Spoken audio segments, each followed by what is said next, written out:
وَإِذْ أَخَذَ اللَّهُ مِيثَاقَ النَّبِيِّينَ لَمَا آتَيْتُكُم مِّن كِتَابٍ وَحِكْمَةٍ ثُمَّ جَاءَكُمْ رَسُولٌ مُّصَدِّقٌ لِّمَا مَعَكُمْ لَتُؤْمِنُنَّ بِهِ وَلَتَنصُرُنَّهُ قال أأقررتم وأخذتم على ذلكم إصري قالوا أقررنا قال فاشهدوا وأنا معكم من الشاهدين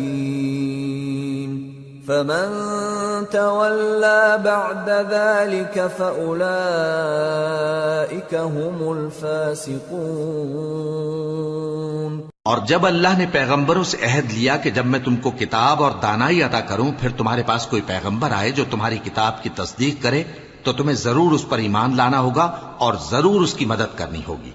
और अहद लेने के बाद पूछा कि भला तुमने इकरार किया और इस इकरार पर मेरा जिम्मा लिया, यानी मुझे जामिन ठहराया? उन्होंने कहा हां, हमने इकरार किया।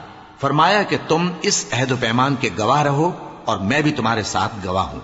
अब जो लोग इसके बाद फिर जाएं तो वही बदकिरदार हैं।